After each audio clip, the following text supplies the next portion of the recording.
Thank you. Hello, dear teachers. You really mean it when you say that my feeling good and my feeling bad is only about me related to me. You can use a lot of different excuses. People say, I'm sad because my lover left. And we say, no, you're not.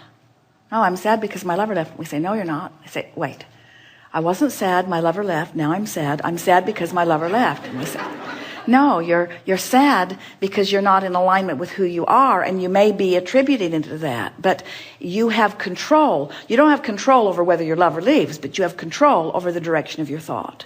And the way you feel is about the direction of your thought. You have the ability to focus in ways that you have not exercised.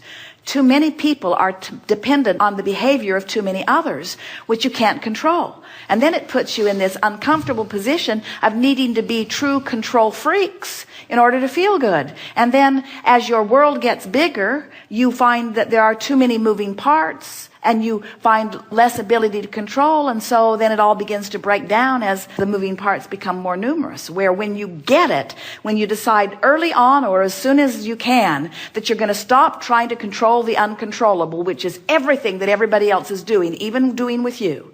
Stop trying to control the uncontrollable and control the only thing you can control, which is your relationship with your vortex. You'll be joyful, and then the cooperative components will come and match you, and you'll find all kinds of people in your life lovely to be with and play with, you see. Let's offer this one strong statement because we haven't said it before.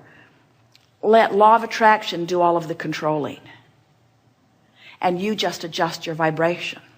So you have to stop looking at what you don't want and start looking at what you do want. But we've never known anybody who could just stop doing that. You have to start doing something else. And that's the whole point. You want to focus yourself into the vortex. And we know that the fast way in is to just care about how you feel. When you get in there, everything you want is in there. So some of these processes that you describe feel like effort, and the effort doesn't feel good.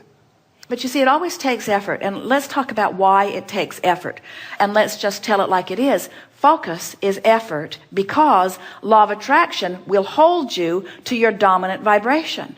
So if I've been beating the drum of I don't have enough money, and I've been noticing evidence of not having enough money, and in my noticing that I don't have enough money, I activate a vibration so it keeps me in that position of not having enough money, then to think about having more money is not as easy as noticing that I don't have enough money. It takes effort to imagine beyond what is. That's really what we're talking about. It's easy. It's like it's easy to turn on the television and watch what they're offering. It's more difficult to think your own thought. It's easy to just hear what someone's saying to you. It's more difficult to guide the conversation in a more positive direction. It's easy to observe. It's more difficult to focus. And yet there is so much more reward in focusing than there is in just observing. So most people have trained themselves. You have patterns of thought about money. You have patterns of thought about your body. You have patterns of thought about teachers. You have patterns of thought about government. You have patterns of thought about ecology. You have patterns of thought about medicine. You have patterns of thought about animals. You have patterns of thought about cats. You have patterns of thoughts about dogs.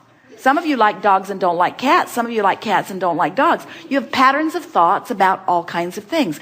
A pattern of thought just meaning a thought that you thought. Maybe your mother thought it, and she thought it and spoke it, and then you thought it and listened, and then it doesn't matter where the thought got started, but you've got an active vibration about a lot of different subjects.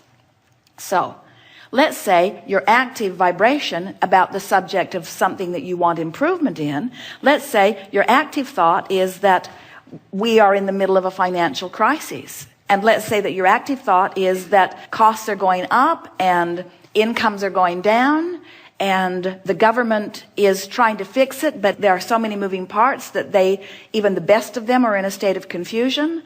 And so that's your active thought, that you've talked about it, you've thought about it, you've listened, you've reasoned it out. That's your active thought. Well, it takes discipline to think a different thought. And many people would say, it's not just that it takes discipline to think an improved thought. Abraham, I don't want to think an improved thought because I've been trained to tell it like it is. I've been trained to face reality, to tell the truth. So now this vibration, this reason that it's harder to think a different thought has many layers of reasons. My mother told me to always tell her exactly the truth. And I don't always do it, but I feel guilty every time I don't. So I've trained myself into this thought. And now it's difficult to think a thought that's different. And we want to say, oh, hear this. The only reason that it's harder to think the optimistic thought about the subject that you've been pessimistic about is because the habit of thought has a vibration active within you, and law of attraction's holding you there. Law of attraction's holding you there. Law of attraction's giving you other thoughts that match it. Law of attraction's bringing you to people who think the same thing. Law of attraction's bringing evidence to you to support your belief. In other words, of course it's hard because reality has been formulating around it, and you believe your reality. And oh, did you just hear that? You believe that reality, and we want you to believe this reality. We want you to believe the vibrational reality. We want you to believe the reality of the whole of you, you see. And when these two realities merge, and the only way these, oh, this is so good. The only way these two realities can merge is if you come this way into your vortex, because your vortex is never going to merge with this reality. If the source within you would merge with sickness, your planet would be sick and dead soon. If the source within you would merge with economic decline, it would be over for you. In other words, there would be endedness, but that's not ever going to happen because the whole system is such that the source within you holds the leading edge position that is achieved by your asking from the contrast that you live. Are you getting that? When you know what you don't want, you ask for improvement, and improvement becomes the new order of the day. And the new ones being born and all the new energy coming in all come from that vantage point. We've all got a perpetual well-being thing going on here that no matter how negative any one of you get, you cannot disrupt the system. All you can do is pinch yourself off and have an unpleasant time for a while until you croak, and then you're right back in the game again. You see. And in those instances in which I actually feel good or bad, then it's about me to me. When you recognize how you feel, then you are taking responsibility for what's happening. In other words, when we first began expressing in this way, it was delightful to watch Esther, because when something really wonderful would happen, she would say, I did that. Mm-hmm. And when something not wonderful would happen, she would say, I did that. And there was something empowering about knowing that since she did it, she could do it a different way if she chooses to. But it's easy to forget because there are so many moving parts. It's so easy to give other people credit for the way they behave. That's sort of what feels logical to you, but it isn't logical, because the way they're behaving to you always matches your expectation. People will raise or lower to the level of your expectation. And that's why sometimes it's hard to focus yourself into a new place. As we say, you've been thinking that way, you've been getting feedback, which is why you think that way, so you get feedback, which is why you think that way, which is so you get feedback. It's just a spiral of attraction, you see. But only when you care about how you feel, so you start directing your thoughts based upon how they feel rather than upon the reality. Esther will say, Abraham, but it's true. Not so much anymore, but she tried it for a while. But Abraham, but it's true. You got to give me that. And we say, don't use the truth of something as your criteria for your focus, because there are all kinds of things that are true that you don't want to keep active in your vibration. There is a rampant active vibration around the world, and especially in your planet, that said times are financially hard.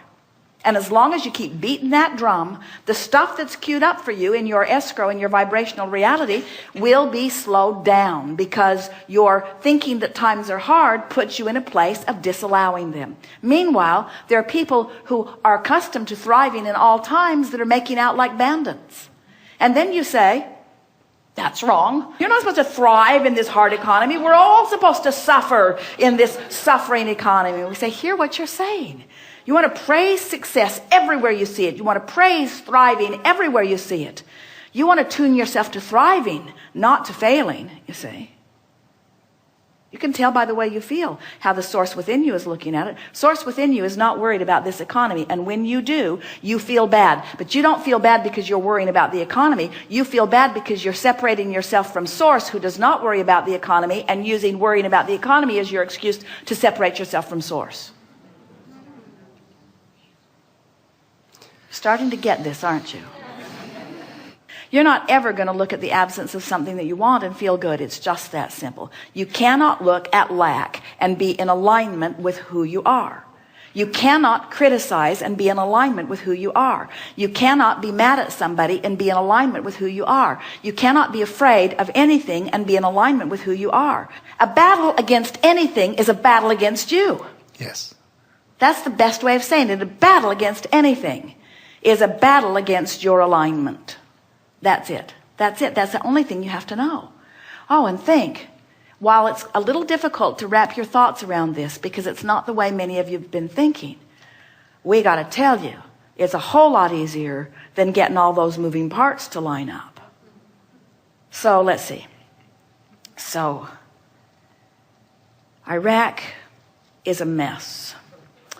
And they weren't a mess before, but now they're a mess. And maybe it's our fault that they're a mess, but they had problems and we wanted to straighten them out, and now we've just made it worse. But now Iran, right next to Iraq, they've never gotten along with each other, and I don't really understand why they've not gotten along with each other. It goes really far back deep. They probably don't even really know what it is, but they're sort of pitted against one another, and now it looks like we're sort of going to be swept into that. And then Israel, I don't really understand what's going on over there. And then the Palestinians, I don't know whose land it really was to begin with, and I don't know why they want to live there when there's so many other places that they could live, and I don't know why this little piece of land is so important to them, and I don't know why we're also supportive of them and why we're not more supportive of that. I don't know how to get them talking to each other. It seems like if they could all just get along, but it doesn't look like they're going to get along, and we send emissaries over there and they don't seem to understand it. It's just too big. It goes too deep. And this is our 50th year of really trying to involve ourselves in it, and it is getting bigger and getting worse.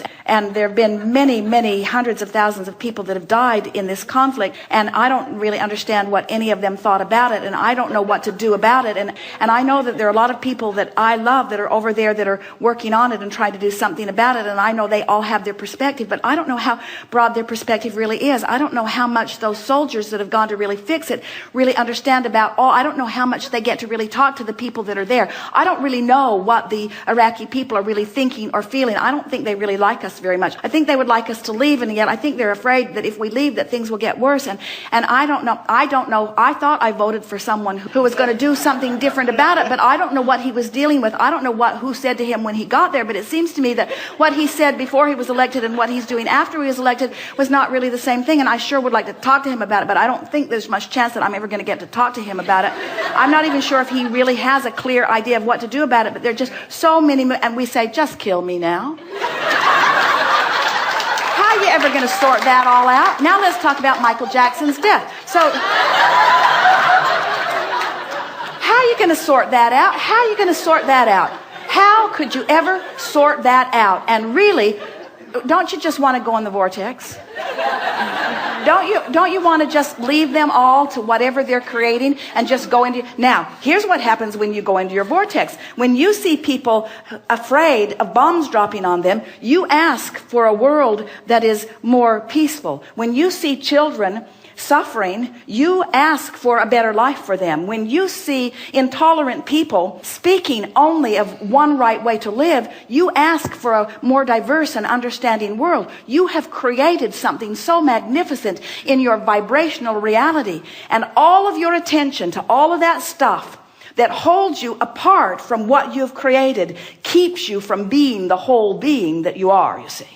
Trying to control the uncontrollable keeps you outside of your vortex. And these simple processes of wanting to feel good and reaching for the thought that does, and reaching for the thought that does, and reaching for the thought that does until it does, and then holding to the thought that did feel good and holding to it until you have activated and trained yourself into that vibration, until you become a vibrational match to the better world that you are asking for. The better world cannot show itself to you But in the moment you become a vibrational match to the better world that you're asking for, it'll show up here and here and here and here. You'll rendezvous with those on the same wavelength. When you try to talk to anyone who's on a different wavelength, it's just blah, blah, blah, blah, blah. How unsatisfying. You express your truth. They express theirs. Nobody hears anybody. It's just more combat. Oh, we might as well just drop bombs on them because we don't understand them and they don't understand us. But when you get into the vortex, now cooperative components assemble. Wouldn't you love to have political leaders in the vortex where other political leaders could rendezvous with them where the solutions are, you see? But you can't take your political leaders and drag them into the vortex. You can, when you see them not in the vortex, you can want them to be in the vortex. Then you can script them in the vortex. Then you can imagine them in the vortex. Then you can watch for evidence of them being in the vortex. In other words, you can inspire people into the vortex by seeing them there. But you got to be in the vortex to do that. You create a better world only from inside the vortex. You've created a better world for those who are not resisting it and for future generations with everything that you put into your vortex, into your cooperative vortex. But when you look at the reality and hold yourself apart from it, then you're not going to see it in your life experience, not because it's not here to be seen, but because you're holding yourself on a different vibrational channel. So when you run around waiting for somebody to do something, to make something better, somebody needs to get more money and give it to them, and somebody needs to take more money away from them and give it to them. There are too many moving parts. But when you get into the vortex, everything that you have put into your legacy, everything that is lined up for your inheritance, comes quickly and easily to you. And then the hard part, which is people who are outside the vortex, looking at you in the vortex thriving. You got to be strong enough that their discomfort with your thriving doesn't throw you out of the vortex. Because you can't get sick enough to help sick people get well, and you can't get poor enough to help poor people get rich. In other words, you can't suffer yourself into their understanding. You have to succeed yourself into their success. You have to appreciate yourself into their well-being. You have to adore yourself and them into their thriving, you see. You got to be in the vortex, or you got nothing to give nobody. That was good too.